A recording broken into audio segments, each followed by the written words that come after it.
Hello everyone, my name is Kirti and I am a student of BSc Chemistry Honor second year. तो ये एक presentation video है on the topic electrochemistry. तो start करते हैं video को। Electrochemistry तो सबसे पहले तो कि व्हाट इज़ इलेक्ट्रोकेमिस्ट्री। इलेक्ट्रोकेमिस्ट्री होती क्या है? Electrochemistry is the scientific study of the chemical species and reactions that takes place at the interface between an electron conductor and an ion conductor, in which an electron transfer occur between the electrode and electrolyte in a solution। यानी कि electrochemistry scientific study होती है chemical species की और उन reactions की जो electron conductor और आयन कंडक्टर्स के बीच में टेक प्लेस करती हैं, कि उसमें किसी इलेक्ट्रॉन का ट्रांसफ़र हो रहा है तो वो कैसे हो रहा है इलेक्ट्रोड और इलेक्ट्रोलाइट के बीच। तो बेसिकली इसकी जो स्टडी होती है उसको हम बोलते हैं इलेक्ट्रोकेमिस्ट्री। इन शॉर्ट अगर हम बोलना चाहें तो सॉल्यूशन के अंदर इलेक्ट्रोड और इलेक्ट्रोलाइट होता है, तो उसमें इलेक्ट्रॉन का ट्रांसफ़र इलेक्ट्रॉन कंडक्टर से आयन कंडक्टर में कैसे हो रहा है या कैसे नहीं, उसको हम इलेक्ट्रोकेमिस्ट्री बोलते हैं। अब इलेक्ट्रोकेमिस्ट्री में कुछ इलेक्ट्रोकेमिकल सेल्स यूज़ होते हैं, तो वो इलेक्ट्रोकेमिकल सेल क्या होते हैं? An electrochemical cell is a device capable of either deriving electrical energy from chemical reactions और facilitating chemical reaction through the introduction of electrical energy. A common example of electrochemical cell is a standard 1.5 volt battery। Electrochemical cell क्या होता है? एक ऐसा device होता है जो chemical energy को इलेक्ट्रिकल एनर्जी में कन्वर्ट कर सकता है और इलेक्ट्रिकल एनर्जी को केमिकल एनर्जी में कन्वर्ट कर सकता है। इसका एग्जांपल हमारे पास होता है बैटरी। बैटरी में हम एग्जांपल, इसके अलावा हम एग्जांपल दे सकते हैं डेनियल सेल का। ये डेनियल सेल यहाँ पे रिप्रेजेंट करा हुआ कि डेनियल सेल होता कैसे है। अब नेक्स्ट अपने पास आती है proper representation of an electrochemical cell की। हम किसी इलेक्ट्रोकेमिकल सेल को कैसे रिप्रेजेंट करेंगे? तो किसी इलेक्ट्रोकेमिकल सेल को रिप्रेजेंट करने के लिए पहले हम लिखते हैं एनोड, उसके बाद हम लिखते हैं एनोड इलेक्ट्रोलाइट जिसकी कंसंट्रेशन होती है C1। उसके बाद ये जो बीच में दो स्लैश लगाए गए हैं, इनका मतलब होता है कि ये कनेक्टेड है सोल्ट ब्रिज के थ्रू। सोल्ट ब्रिज के एक एंड पे ये एनोड और एनोड इलेक्ट्रोलाइट होते हैं और दूसरे एंड पे कैथोड इलेक्ट्रोलाइट जिसकी कंसंट्रेशन C2 होती है वो, और अपना कैथोड होता है। ये जो सोल्ट ब्रिज होता है ये इन दोनों सॉल्यूशन में डिप्ट होता है। जो हमारा लेफ्ट हैंड साइड होता है उसको बोलते हैं ऑक्सीडेशन हाफ सेल और जो हमारा राइट हैंड साइड होता है उसको बोलते हैं रिडक्शन हाफ सेल। अब ये नीचे एग्जांपल भी दिया गया जैसे कि Zn2 पॉजिटिव, बीच में फिर सोल्ट ब्रिज आ गया and then Cu2 positive and Cu। तो ये रिप्रेजेंटेशन है किसी इलेक्ट्रोकेमिकल सेल की। अब in an electrochemical cell In an electrochemical cell, the electrode where electrons are released or where oxidation occurs is known as anode। ये electrochemical cell की कुछ characteristics बताई गई हैं। तो पहली कैरेक्टरिस्टिक्स यहाँ पे क्या बताई गई है कि वो इलेक्ट्रोड जहाँ से इलेक्ट्रॉन को रिलीज़ करा जा रहा है, और इलेक्ट्रॉन रिलीज़ करना, इलेक्ट्रॉन लूज़ करना मतलब क्या होता है? ऑक्सीडेशन। तो यानी कि वो इलेक्ट्रोड जहाँ पे ऑक्सीडेशन हो रहा है वो हमेशा एनोड होगा। और anode is also called negative pole, और एनोड नेगेटिव पोल भी बोला जाता है एनोड को। The electrode where electrons are accepted और where reduction occurs is known as cathode. और वो इलेक्ट्रोड जहाँ पे गेन ऑफ इलेक्ट्रॉन होगा या जहाँ पे रिडक्शन होगा उस एंड को हम बोलेंगे कैथोड। कैथोड को हम पॉजिटिव पोल भी बोलते हैं। And the electron flow from anode to cathode while flow of current is in opposite direction. और इसकी नेक्स्ट कैरेक्टरिस्टिक्स क्या होती है कि जो हमारे इलेक्ट्रॉन्स होते हैं वो एनोड से कैथोड फ्लो करेंगे और करंट जो है वो अपोजिट डायरेक्शन में फ्लो करेगा। नेक्स्ट अब इलेक्ट्रोकेमिकल सेल में हम पहले पढ़ेंगे गैल्वेनिक सेल। गैल्वेनिक सेल क्या होता है? अ गैल्वेनिक सेल और वोल्टेइक सेल, गैल्वेनिक सेल को वोल्टिक सेल बोलते हैं, नेम्ड आफ्टर लुइगी गैल्वेनी और Alessandro Volta respectively, is an electrochemical cell that derive electrical energy from chemical reactions that takes place within the cell. यानी कि किसी cell के अंदर जब कोई केमिकल रिएक्शन चलती है तो उस केमिकल रिएक्शन से इलेक्ट्रिकल एनर्जी को जो सेल डिराइव करने की क्षमता रखता है उसको बोलते हैं galvanic cell. It generally consist of two different metals connected by a salt bridge. इसमें दो मेटल्स हमारे पास होते हैं, जैसे कि दो बीकर हमारे पास होते हैं, दोनों बीकर्स में हमारे पास अलग अलग इलेक्ट्रोड होते हैं और वो दोनों सॉल्यूशन जो हमारे होते हैं वो एक दूसरे से कनेक्ट होते हैं थ्रू अ सोल्ट ब्रिज। और individually half cell separated by a porous membrane, और जो हाफ सेल्स होते हैं उनको एक पोरस मेम्ब्रेन से सेपरेट किया जाता है।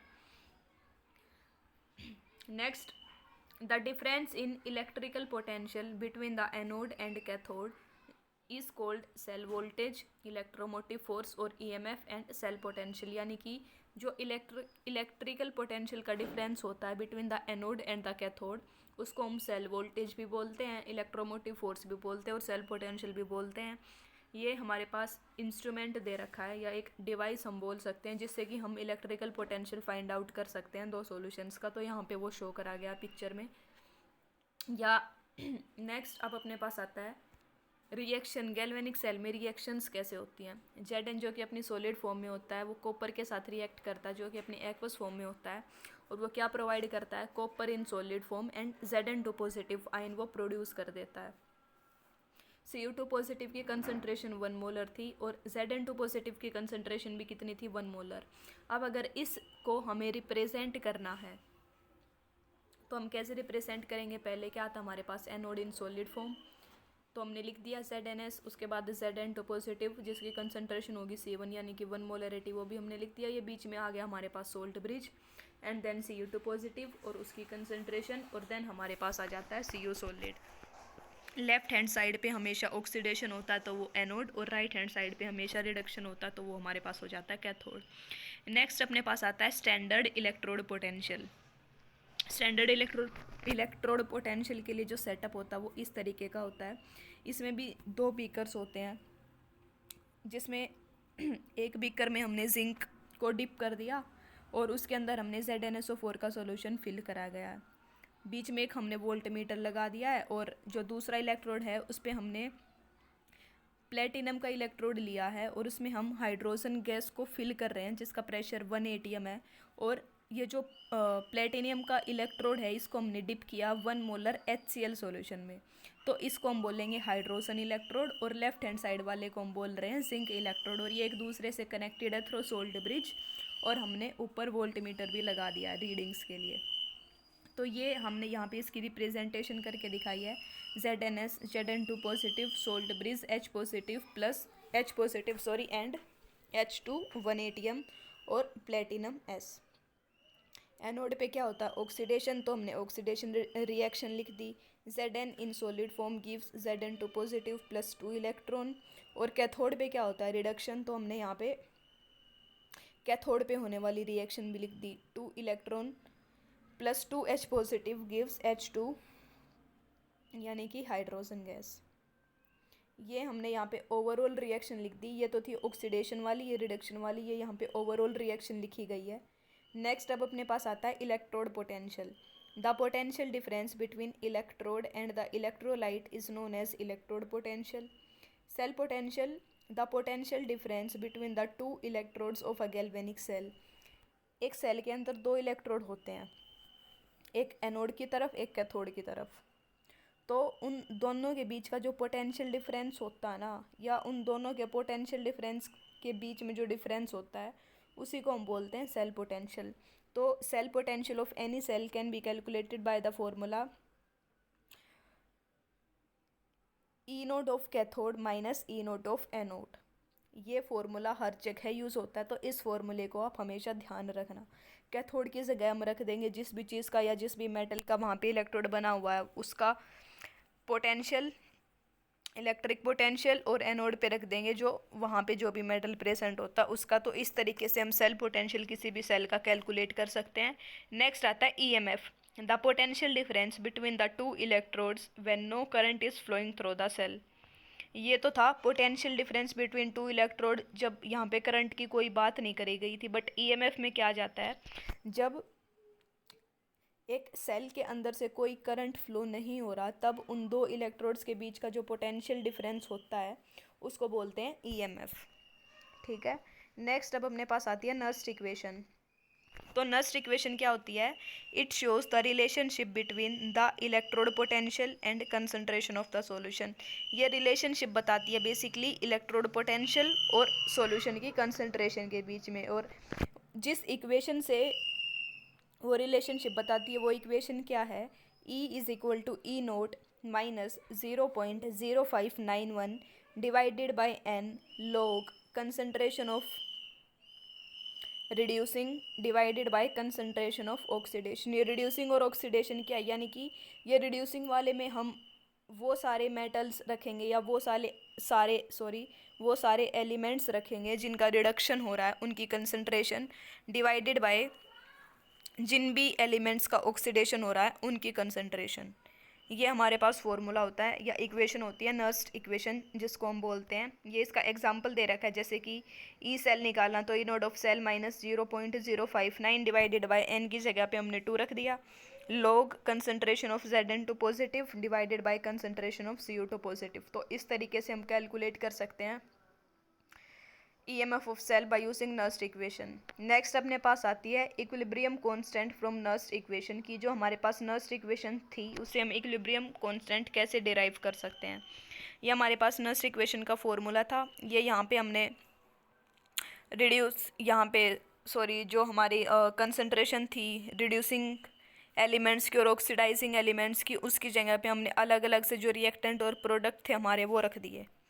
अब यहाँ से इस पूरे को हम क्या भी बोल सकते हैं, जो हमारे पास दे रखा है ना, log concentration of x raise to power x, concentration of y raise to power y divided by concentration of a raise to power a into concentration of b raise to power b, इसको हम बोल देते हैं Kc।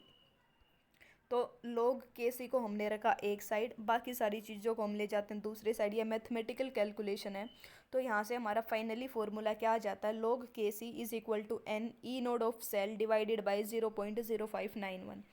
तो इस तरीके से हम नर्स्ट इक्वेशन से इक्विलिब्रियम कांस्टेंट भी डिराइव कर सकते हैं। नेक्स्ट अब आता है electrochemical cell and Gibbs free energy. इनके बीच में क्या रिलेशन होता है, जो हमारी गिब्स फ्री एनर्जी होती है यानी कि डेल जी नोट, वो इक्वल होती है माइनस के RT/ln K is equal to minus NF E naught of cell. तो ये इनके बीच में रिलेशन होता है जो कि आपको याद करना होता है। नेक्स्ट आता है conductance of a electrolyte solution. ये किन किन चीज़ों पे डिपेंड करता है या इसकी कैरेक्टरिस्टिक्स क्या हैं, ये वो दे रखी हैं। तो conductance of electrolytic solution, resistance, इसमें क्या होता है, रजिस्टेंस होता क्या है, the obstruction to the flow of current, यानी कि जो अपोज करता फ्लो ऑफ करंट का वो रजिस्टेंस होता है। रजिस्टेंस इन्वर्सली प्रोपोर्शनल होता है एरिया के और डायरेक्टली प्रोपोर्शनल होता है किसके, लेंथ के। तो ये यहाँ पे थर्ड वाले पॉइंट में यही दे रखा है कि प्रोपोर्शनैलिटी को हटाएंगे तो रो लगा देंगे और एल के directly proportional divided by A के इन्वर्सली प्रोपोर्शनल। इसकी एसआई यूनिट होती है ओम और रजिस्टिविटी क्या होती है, the resistance of a conductor of 1 metre length and 1 metre square area of cross section. यानी कि किसी भी कंडक्टर का रजिस्टेंस अगर हमें फाइंड करना है 1 मीटर लेंथ और 1 metre square area of cross section में, तो उसको रजिस्टिविटी बोल देते हैं। इसकी एसआई यूनिट क्या होती है, ओम मीटर इसकी एसआई यूनिट हो जाती है। और कंडक्टेंस अब क्या हो जाता है, reciprocal of resistance. Reciprocal of resistance is known as conductance. इसकी एसआई यूनिट क्या हो जाएगी, ओम इनवर्स या फिर साइमन हम बोल देते हैं। कंडक्टिविटी क्या होती है, inverse of resistivity is known as conductivity. इसकी एसआई यूनिट क्या हो जाएगी, या तो साइमन हो जाएगी या मीटर हो जाएगी।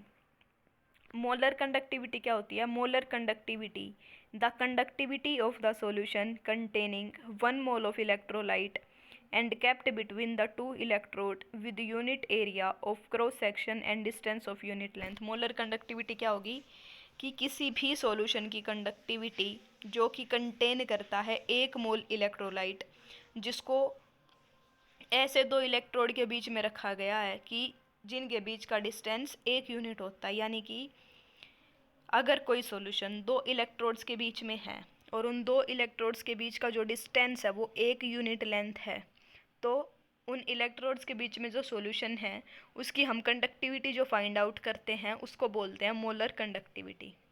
ठीक है, मोलर कंडक्टिविटी की ऐसा यूनिट क्या होती है, SCm² mole inverse.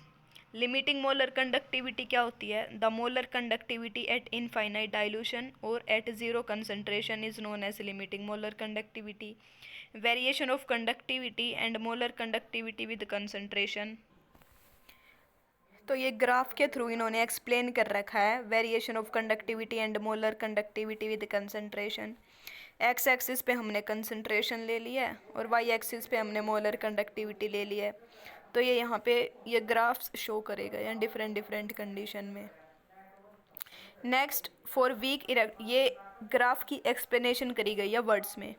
For weak electrolyte molar conductivity increase steeply on dilution due to number of ions as well as mobility of ions increases. यानी कि वीक इलेक्ट्रोलाइट के लिए जो कंडक्टिविटी है वो इंक्रीज कर रही है ऑन डाइल्यूशन पे, और स्ट्रॉन्ग इलेक्ट्रोलाइट के लिए क्या होता है, जो मोलर कंडक्टिविटी होती है slowly increase with dilution due to increase in moments of ions in dilution. यानी कि वीक इलेक्ट्रोलाइट के लिए एकदम से इंक्रीज कर जाती है, स्ट्रॉन्ग इलेक्ट्रोलाइट के लिए स्लोली स्लोली इंक्रीज होती है। In case of weak electrolyte the value of limiting molar conductivity cannot be obtained by extrapolation. This problem was solved with the help of Kohlrausch law. Kohlrausch law क्या बोलता है? Kohlrausch law state that the limiting molar conductivity of an electrolyte is the sum of limiting molar conductivities of cation and anion. यानी कि limiting molar conductivity किसी भी electrolyte की सम होती है limiting molar conductivity of its anion and cation. ये कोरलुश law का simple सा फॉर्मूला है जो आपको याद करना होता है।